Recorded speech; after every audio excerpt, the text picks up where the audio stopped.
Before the poems, before the fame, it all began with a quiet night and a blank page. Harlem, 1925, a city alive with sound, and a young writer listening for its story.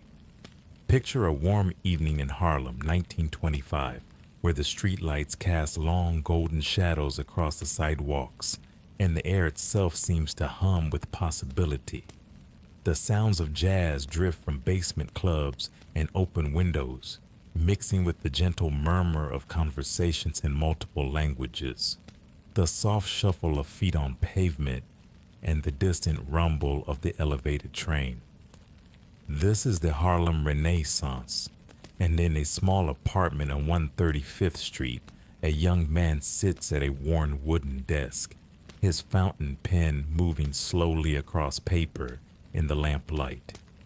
Langston Hughes pauses, listening to the rhythm of the city outside his window.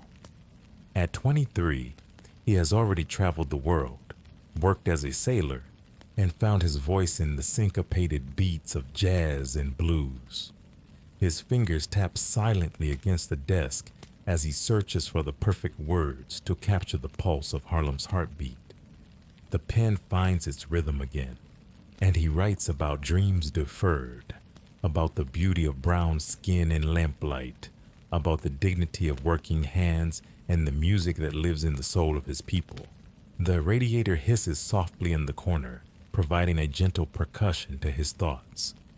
Outside, someone is practicing piano scales, the notes floating up through the thin walls like incense. Hughes smiles slightly, recognizing the melody that will later become Mood Indigo, though Duke Ellington hasn't written it yet. The sounds of Harlem are his symphony, and he conducts them with his pen, translating the language of the streets into verses that sing with the voice of his generation. 3 blocks away, in a slightly larger apartment filled with the scent of jasmine and the soft glow of candles, Zora Neale Hurston sits cross-legged on her bed, surrounded by notebooks filled with stories collected from her travels through the South. Her long fingers trace the words she has written, stories passed down through generations of storytellers, folk tales that carry the wisdom of centuries in their simple, powerful language. She has just returned from Florida, where she spent months recording the voices of turpentine workers and phosphate miners. Their stories of High John the Conqueror and Br'er Rabbit fresh in her memory. Hurston's laugh is like music itself, rich and full, echoing through her small apartment as she remembers an old woman in Eatonville who told her that stories are like seeds. They grow wherever they are planted. She carefully turns the pages of her notebook, each one filled with the cadence and rhythm of Southern speech, the oral tradition that she is determined to preserve and celebrate. Her pen moves with the fluid grace of a dancer, capturing not just the words but the spirit behind them, the way a storyteller's eyes light up when they reach the climax of a tale. The city settles into its evening rhythm around them both, and the sounds become softer, more intimate. A mother's lullaby drifts from a nearby window, sung in a language that might be Spanish or Portuguese, the melody universal in its tenderness. A jazz quartet rehearses in the basement of the building next door, their instruments weaving together in improvised harmony, the bass line steady and reassuring like a heartbeat. Hughes finishes his poem and sets down his pen, stretching his arms above his head. The words he has written capture the essence of a Saturday night in Harlem, the way the music and laughter spill out of the clubs and onto the streets, the way young couples dance on fire escapes and children play until their mothers call them home. He reads the poem aloud to himself, his voice soft and rhythmic, testing the flow of the words, the way they feel on his tongue. Poetry, he believes should be heard as much as read, should carry the music of the people in its very structure. Hurston closes her notebook and walks to her window, looking out at the lights of Harlem twinkling like stars. She thinks about the stories she has collected, the voices she has preserved, and how they will live on long after the people who told them have passed into memory. Her work is not just about entertainment, but about dignity, about showing the world the richness and complexity of African American culture, the beauty that exists in the everyday lives of ordinary people. The night air carries the scent of magnolia from Marcus Garvey Park, mixed with the aroma of fried chicken and collard greens from a nearby restaurant.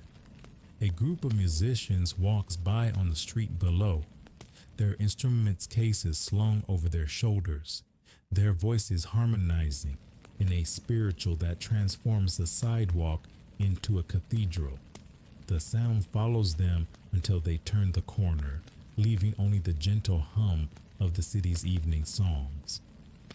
In the weeks that follow, Hughes and Hurston often find themselves in the same places, though they move in different circles. They might pass each other at a poetry reading in a Greenwich Village cafe, where the air is thick with cigarette smoke and intellectual passion, or at a rent party in a Harlem tenement, where the music is loud and the dancing goes on until dawn. They are both collectors of experiences, gatherers of the stories that make up the fabric of African American life in the 1920s. On a particularly warm Thursday evening, Hughes walks slowly through the streets of Harlem, his notebook tucked under his arm, observing the life that flows around him like a river. He stops at a corner where an elderly man is playing harmonica, the notes bending and sliding in the tradition of the rural South. A small crowd has gathered, children sitting on the curb, their faces lit by the street lamp, adults swaying slightly to the music. Hughes pulls out his notebook and begins to write, not about the music itself, but about the faces in the crowd. The way the music connects them all, makes them part of something larger than themselves. The harmonica player finishes his song and tips his hat to the crowd, who respond with gentle applause and a few coins dropped into his case. Hughes approaches and drops a quarter into the case, and the old man nods his thanks. They exchange a few words about the music, about the way it carries memories from one place to another, and Hughes walks on, his mind already working on the poem that will capture this moment, this connection between strangers on a Harlem street corner. Meanwhile, Hurston has taken the subway downtown to visit the anthropology department at Columbia University, where she is working on her studies with Franz Boas. Her bag is heavy with notebooks and manuscripts, stories that she is learning to analyze through the lens of scholarly research while never losing sight of their essential humanity. She sits in the reading room of the library, surrounded by thick volumes on folklore and cultural anthropology, but her mind keeps drifting back to the voices of the people who shared their stories with her, the way their eyes lit up when they talked about the old days, the way their hands moved as they spoke. The library is quiet, except for the soft whisper of turning pages and the occasional creak of wooden chairs. Hurston finds comfort in this scholarly sanctuary, but she also feels the pull of the streets, the need to be where the stories are being lived rather than just analyzed. She makes notes in the margins of her textbooks, connecting the academic theories to the real experiences she has witnessed, building bridges between the ivory tower and the front porch, between formal education and the wisdom of the folk. As the evening deepens, both writers find themselves drawn to the same destination, though they don't know it yet. The Cotton Club is hosting a special evening featuring some of the greatest jazz musicians of the era, and the music that flows from its doors is irresistible to anyone who understands the power of rhythm and blues. Hughes arrives first, finding a small table near the back where he can observe without being observed, his notebook open on the table, ready to capture the essence of the music in the crowd. The club is filled with smoke and laughter, the clink of glasses, and the shuffle of feet on the dance floor. The band on stage is tight and professional, their instruments gleaming under the stage lights, their music flowing like water, sometimes gentle and sometimes powerful, always connected to something deeper than mere entertainment. Hughes watches the faces in the crowd, sees the way the music moves through them, changes them, makes them part of a larger conversation that has been going on for generations. Hurston arrives a few minutes later, her entrance turning heads not because she is trying to be noticed, but because she carries herself with the confidence of someone who knows exactly who she is and where she belongs. She finds a seat at the bar, orders a gin and tonic, and settles in to listen. The music speaks to her in a language she has been learning all her life, the language of call and response, of improvisation and tradition, of individual expression within community structure. The evening unfolds like a story itself, each song building on the last, each performance adding another layer to the conversation between the musicians and their audience.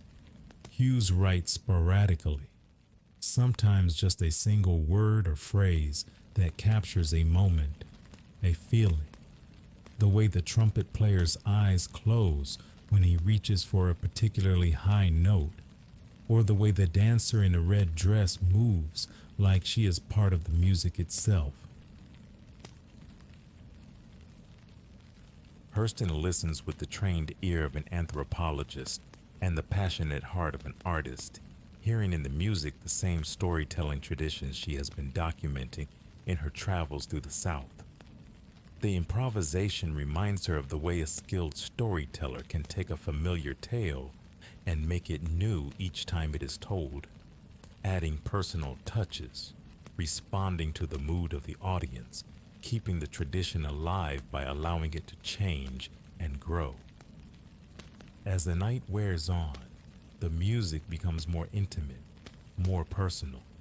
The crowd thins out slightly, leaving behind the most dedicated listeners, the ones who understand that what they are witnessing is not just entertainment, but art, not just performance, but communication. The musicians sense the change in the audience and respond accordingly, their playing becoming more adventurous, more willing to take risks, to explore the spaces between the notes where the real magic happens. Hughes looks up from his notebook to find Hurston watching him from across the room, her expression curious and amused.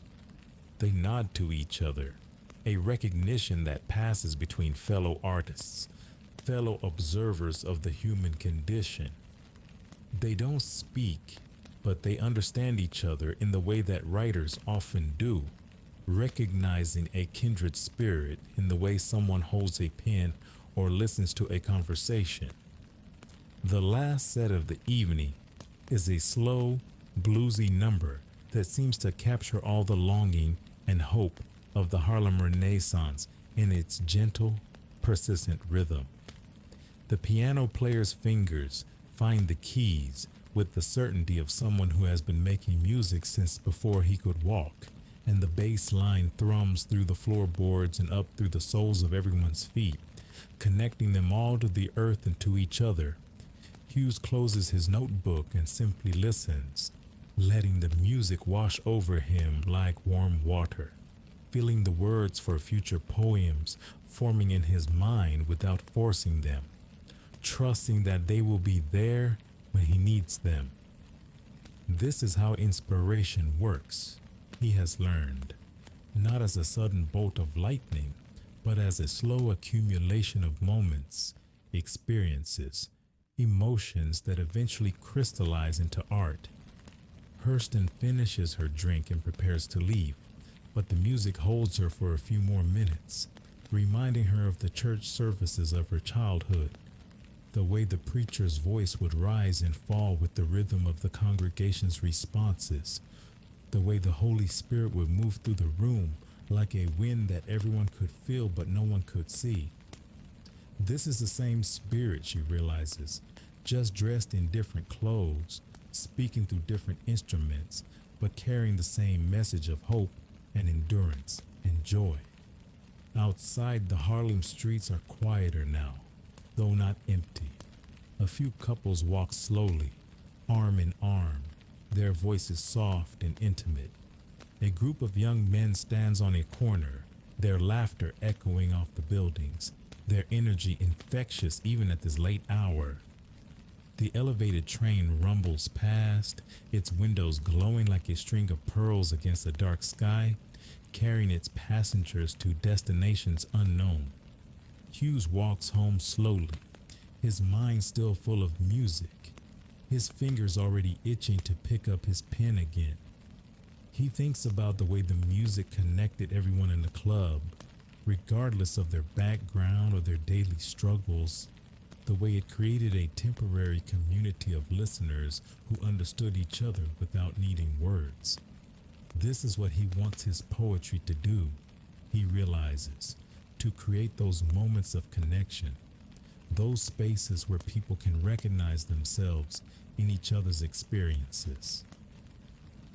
Hurston takes a different route home, walking through Marcus Garvey Park, where the trees cast long shadows in the moonlight and the benches are occupied by couples and solitary thinkers. People who need a moment of peace in the midst of the city's constant motion. She thinks about the stories she has collected and the stories she has yet to tell, the voices that are waiting to be heard, the traditions that need to be preserved and celebrated. The next morning finds Hughes at his desk again, the memory of the previous evening still fresh in his mind. He writes about the music, about the faces in the crowd, about the way art can transform a room full of strangers into a family, however temporarily. His words flow with the rhythm of jazz, syncopated and surprising, finding their own music in the spaces between the traditional structures of poetry. Hurston wakes to the sound of children playing in the courtyard below her window, their voices creating a different kind of music, the music of innocence and possibility.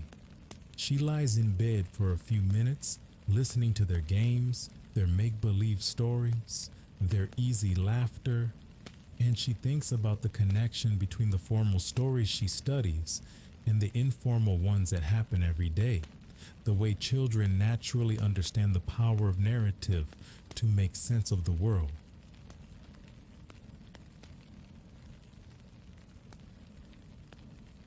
The sun rises over Harlem, painting the buildings in shades of gold and amber, and the city begins to stir with the promise of a new day. Street vendors set up their carts, their voices calling out the day's offerings. Workers emerge from tenements and brownstones, their footsteps creating a rhythm on the sidewalks, their conversations adding harmony to the morning symphony. Hughes makes coffee and sits by his window, watching the street come alive below. He sees the complexity of African American life in the 1920s, the way people navigate between the rural South they left behind and the urban North they are creating, the way they blend tradition with innovation, the way they find dignity and beauty in the midst of struggle and discrimination.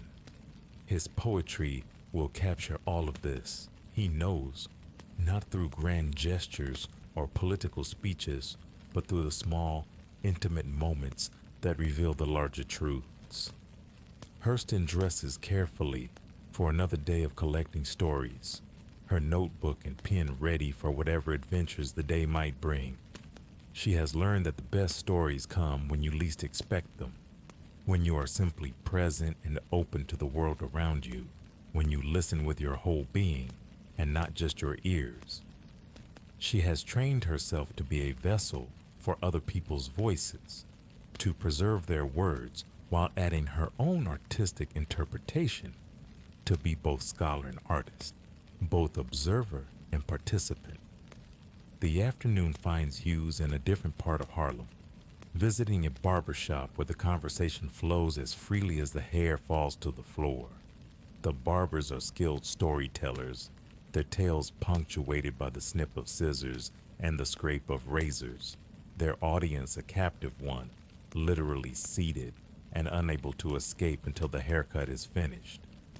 Hughes sits in the corner, ostensibly waiting his turn, but really listening to the rhythms of working class speech, the way jokes and wisdom are passed from one generation to the next.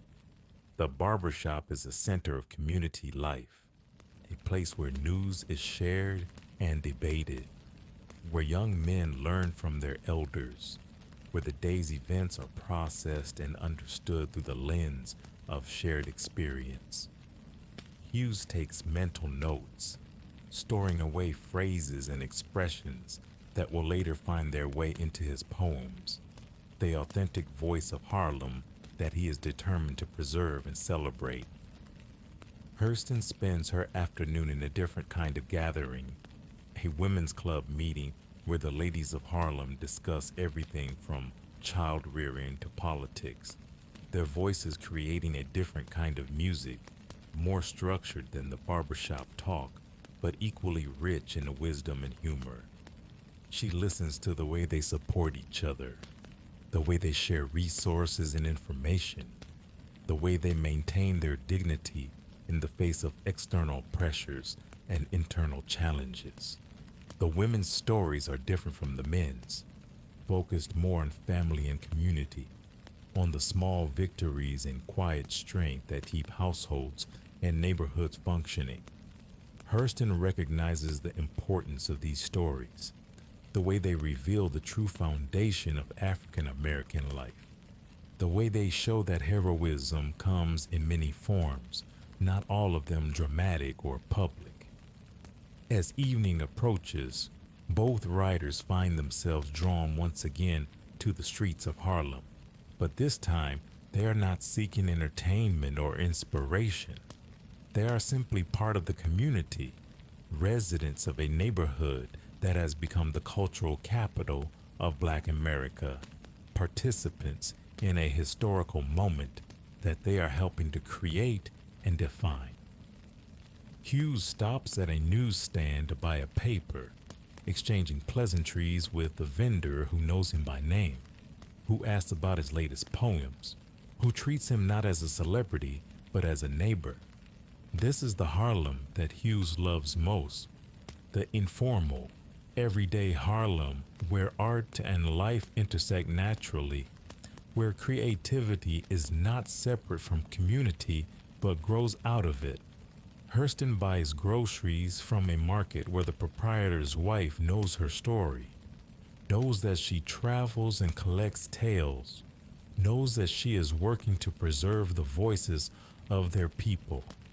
The woman always has a story to share, usually about someone from her hometown in Georgia or North Carolina, usually connected to some bit of folklore or family history that Hurston finds fascinating and important. The evening light fades slowly, painting the buildings in shades of purple and orange, and the sounds of Harlem shift from the business of the day to the music of the night. Someone is playing guitar on a fire escape, the notes drifting down to the street like autumn leaves. A group of teenagers practices a dance routine on the sidewalk, their feet creating percussion against the pavement, their laughter infectious and joyful. Hughes sits on his fire escape, his notebook balanced on his knee, not writing, but simply being present. letting the city's rhythm become part of his own heartbeat. He thinks about the responsibility that comes with being a voice for his people, the way his word will outlast his life, the way future generations will look to his poetry to understand what it felt like to be young and black and hopeful in Harlem in the 1920s. Hurston walks slowly through the streets, her keen anthropologist's eye observing the small details that others might miss. The way children play games that echo African traditions, the way church music influences secular songs, the way language itself evolves and adapts, carrying the past into the future through the words people choose to keep and the ones they choose to change. The night deepens and the sounds of Harlem become more intimate, more personal. A couple argues softly on a stoop, their voices carrying the cadence of long familiarity. A mother calls her children home from an upper story window, her voice firm but loving. A jazz quartet rehearses in a basement, their music floating up through the sidewalk grates like incense rising from an altar. Hughes finally picks up his pen and begins to write, not about the grand themes of race and identity, but about the small moment he has just witnessed. A grandmother teaching her granddaughter to braid hair on a front porch, their voices creating a gentle counterpoint to the city's evening song. The poem comes quickly, naturally, finding its rhythm in the rhythm of their conversation, its meaning in the passing of knowledge from one generation to the next. Hurston finds herself in front of a small church where the evening service is just ending. The congregation spilling out onto the sidewalk, their voices still raised in song, their faces peaceful and radiant. She listens to the way the formal hymns give way to more spontaneous expressions of faith, the way the community supports each other through the simple act of shared worship, the way the sacred and the secular blend together in the lived experience of African American life. The service ends, but the conversation continues on the church steps, the congregation reluctant to break the bonds of community that have been strengthened by shared worship. Hurston recognizes the storytelling tradition in their testimonies, the way personal experience becomes universal wisdom, the way individual struggles become collective strength. As the night grows deeper, both writers make their way home, their minds full of the day's experiences, their hearts full of the sounds and sights of Harlem in all its complexity and beauty. They carry with them the voices of their people, the stories that need to be told, the music that needs to be preserved, the dignity that needs to be celebrated. Hughes climbs the stairs to his apartment, his notebook full of new poems, his mind already working on the next day's writing.